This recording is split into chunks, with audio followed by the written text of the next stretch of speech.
সুপ্রিয় দর্শক, সুদূর বাংলাদেশ থেকে আপনাদের জানাচ্ছি আমি মাসুম আহমেদ। শিকন নিউজের পক্ষ থেকে অনেক অনেক শুভেচ্ছা ও ভালোবাসা। ভিউয়ার্স, আপনারা জানেন যে বর্তমানে বাংলাদেশের সংবাদপত্রের যে সংকট, চরম সংকট আকার ধারণ করছে। আসলে মুদ্রিত সংবাদপত্রের জন্য এটাকে একটা সংকটকাল বলা যেতে পারে। রেডিও ও টেলিভিশন আগে প্রিন্ট মিডিয়ায় যে গুরুত্ব তেমন কমাতে পারেনি, বর্তমানের আরও উন্নত প্রযুক্তি যেমন ইন্টারনেট, ওয়েবসাইট, অনলাইন এসব সেই গুরুত্ব অনেকটা কমিয়ে দিয়েছে। সিনেমা দেখতে এখন আর কেউ তেমন সিনেমা হলে যান না, ঘরে বসেই সিনেমা দেখেন।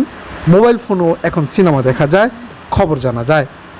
নবনব প্রযুক্তি বিশ্বকে কোথায় নিয়ে যাবে এখন তা কেউ কল্পনাও করতে পারছেন না। বিশ্বের রাষ্ট্রনায়করা যেমন ট্রাম্প, মোদি, বাইডেন বেশিরভাগ ক্ষেত্রে ভাষণ ও বিবৃতির বদলে ওনারা টুইট করে সাধারণ মানুষকে তাদের বক্তব্য জানান, তাদের বিরুদ্ধে সমালোচনার জবাবও দেন। সংবাদপত্রের সংকটকাল কতটা গুরুতর তা এখন বোঝা যায় ব্রিটেন, আমেরিকা, ইউরোপের জাতীয় সংবাদপত্রগুলোর অবস্থা দেখে। আর আমাদের বাংলাদেশের অবস্থা খুবই নাজুক। তো ভিউয়ার্স, আপনারা এটাও জানেন যে সম্প্রতি এই যে আমাদের যে বাংলাদেশের সংবাদপত্রের সংকট, এই সংকট থেকে আসলে উত্তরণের উপায় কী? সাংবাদিকদের সংগঠনগুলো এবং সংবাদপত্রের মালিকদের সংগঠনগুলো অনেক চেষ্টা চালিয়ে যাচ্ছেন, তারপরও আমাদের এই সংবাদপত্রের সংকট দেখা যাচ্ছে। তো প্রিয় বন্ধুরা, আসলে সত্যি বলতে কি যে সবচেয়ে বড় কারণ হচ্ছে আমার ব্যক্তিগত যে মতামত, যে সংবাদপত্রে যে বর্তমানে প্রকাশিত খবর এবং মন্তব্য, এটা মানুষের আস্থার অভাব রয়েছে, তার ক্রেডিবিলিটি আগের মতো নেই। বেশিরভাগ পাঠক এখন সংবাদপত্রের খবর এবং মতামত সম্পর্কে সন্দিহান। তো প্রিয় বন্ধুরা, আপনারা সাথে থাকুন, দেখুন শিকন নিউজ।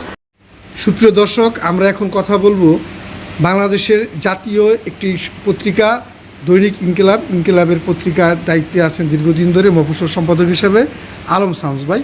উনি এই শিল্প অর্থাৎ সংবাদপত্র শিল্পের সংকট নিয়ে এবং এই সমস্যা বা এর উত্তরণের উপায় কী, উনার অভিজ্ঞতার আলোকে আমাদের দর্শকদের জন্য কিছু বলবেন। কী বলবেন? গণমাধ্যম তথা সংবাদপত্র শিল্প আজ বড় সংকটের দিন পার করছে। আমাদের এই গণমাধ্যম অনেক দিন ধরে জাতির মনন হিসাবে কাজ করে আসছে, অথচ গত কয়েক বছর যাবৎ এই সংবাদ শিল্পগুলো ঘুরে ঘুরে দিন পার করছে।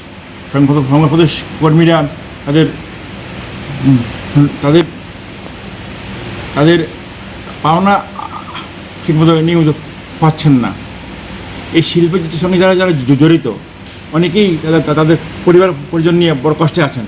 এর কারণ হলো সংবাদপত্র শিল্প আজ সরকারের তেমন সুবিধা ভোগ করতে পারছেন না। সরকারের বিজ্ঞাপন না পাওয়ার কারণে বিজ্ঞাপন সংকটে এই শিল্পটা আজ বড় সংকটময় দিন পার করছেন। এই শিল্পের সঙ্গে যে যারা জড়িত এরা পড়াশোনা জানা লোক, শিক্ষিত লোক, অথচ এরা এদের এই শিক্ষা দিয়ে এই শিল্পকে টিকে রাখছে। তাদের তাদের তাদের যে দৈনন্দিন যে আহার তাদের অর্জন হচ্ছে না। এই শিল্প সঙ্গে আমরা যারা জড়িত আছি আমরা চরম অর্থসংকটে আছি। আমাদের মালিক বিজ্ঞাপন না পেয়ে এই শিল্পের দুর্দিনে তারা অনেক কষ্টে আছে। তারা আমাদেরকে ঠিকমতো বেতন দিতে পারছেন না, বিধায় এই শিল্পটি এখন ধুকে ধুকে মরছে।